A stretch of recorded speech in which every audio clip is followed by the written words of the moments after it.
Cet exemple, je l'emprunte au livre des morts, cette fois-ci non pas des Égyptiens, mais des Tibétains. Le livre des morts tibétain. Je ne sais pas si vous le connaissez. Le Bardo Thodol, oui. Enfin, ce qu'on a traduit sous le terme Bardo Thodol. Voilà.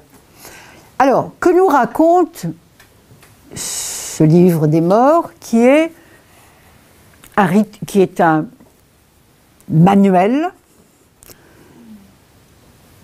qui était récité, qui était lu pendant les 49 jours qui est censé durer la traversée des bardeaux.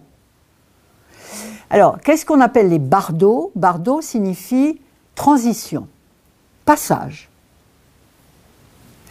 Il se trouve que dans le livre des morts, donc tibétain, il y a une description très précise de ce qui se passe pendant la traversée des bardeaux, des 3 bardeaux. Le bardeau du moment de la mort, le bardeau de l'expérience de la réalité et le bardeau qui va conduire ou non à une renaissance.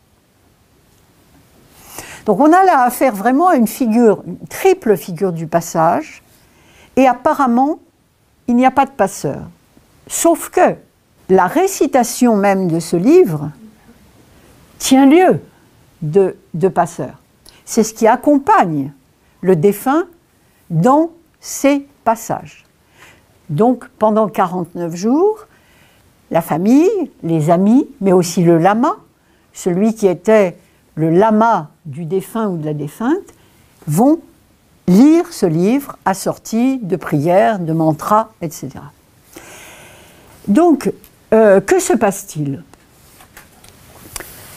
Dans un premier temps, c'est le temps qui correspond un petit peu à ce qui est montré chez les Grecs dans Sélécite, c'est le temps de la séparation de l'adieu, de la séparation, non pas de l'âme et du corps, parce qu'il n'y a pas d'âme, on ne parle pas d'âme, mais on parle du principe conscient. Dans le bouddhisme tibétain, on part du principe qu'il y a après la mort, non pas une âme qui survit, mais il y a quelque chose de conscient sans lequel il ne pourrait pas y avoir de nouvelle naissance. S'il n'y avait pas un principe conscient qui perdurait, il n'y aurait pas non plus de nouvelle naissance. Et tant que ce principe conscient est chargé du karma du défunt ou de la défunte, eh bien, ce principe conscient va avoir énormément de mal à ne pas s'incarner à nouveau. Donc, la phase cruciale, c'est en fait la phase intermédiaire, c'est le bardeau de l'expérience de la réalité, où on raconte, mais il semble que ce soit fondé sur des expériences qui ont été réellement faites par des lamas qui seraient parvenus à transcrire ce qu'ils vivaient, enfin c'est assez mystérieux.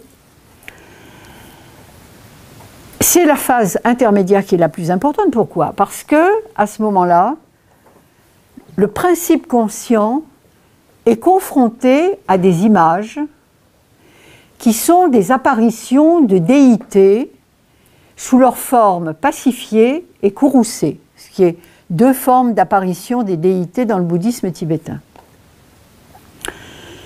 Et ces formes sont accompagnées de lumière, de sons,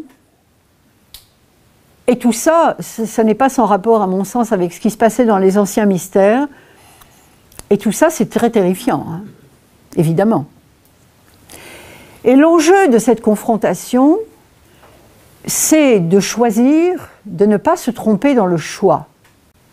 C'est-à-dire entre la lumière opaque, glauque, et la claire lumière de la réalité, eh bien, il ne faut pas se laisser attirer par cette lumière opaque, glauque, par ces divinités terrifiantes, etc. Si vous voulez, c'est un jeu, là, c'est un enjeu colossal.